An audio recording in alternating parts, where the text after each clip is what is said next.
Kamala Harris gave her first sit-down interview last night as the Democratic presidential candidate. And while political observers are breaking down her performance, the responses of Donald Trump and his running mate J.D. Vance are also under scrutiny. They're being accused of overt misogyny in their attacks on Harris. CBC's Katie Nicholson is in Washington and is following the story for us. So, Katie, let's go first to this new source, this latest source of criticism for the Trump team.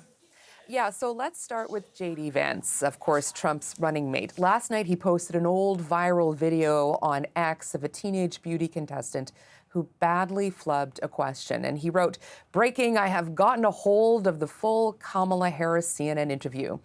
And that post in and of itself trades on, of course, misogynist and reductive tropes about beauty queens being stupid and insinuating that Harris, by extension, fits in this category.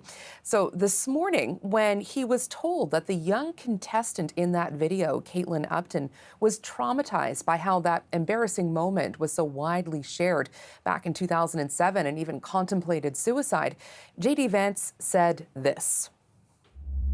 Politics has gotten way too lame, John, way too boring. You can have some fun while making a good argument to the American people about how you're going to improve their lives. I'm not going to apologize for posting a joke, but I wish the best for Caitlin. I hope that she's doing well. And again, what I'd say is one bad moment shouldn't define anybody, and the best way to deal with this stuff is to laugh at ourselves.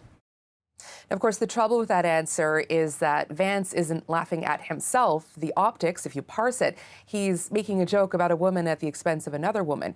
But that is not the only post that's getting this team into hot water. One post in particular shared by Donald Trump, a photo of Hillary Clinton and Kamala Harris. And I'm going to warn you now that the joke attached to it is very vulgar. So if you have little ones that you don't want to hear this, just sort of turn off the TV. This is your moment.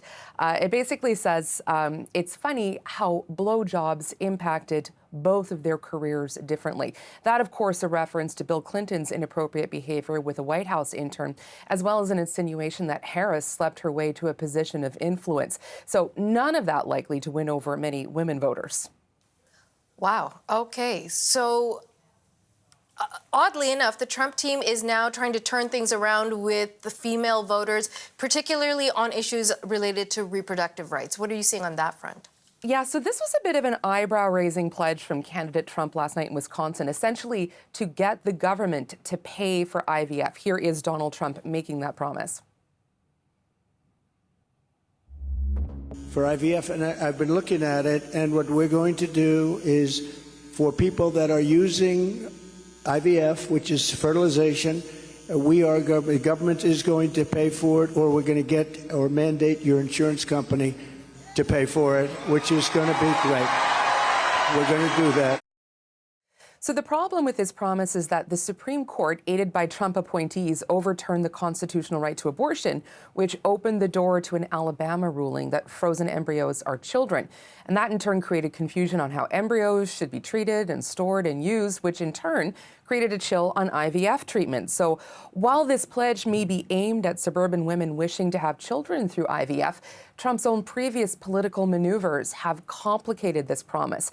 It's really important to note here that Trump has lost significant ground with women voters since Harris became the presidential nominee. A Reuters poll that was just published yesterday showed that Harris has a 13 percentage point lead over Trump among women voters. So that's up from a 9-point lead in July. And these latest antics aren't likely to help those numbers, Natasha. CBC's Katie Nicholson in Washington. Thank you, Katie. You're welcome.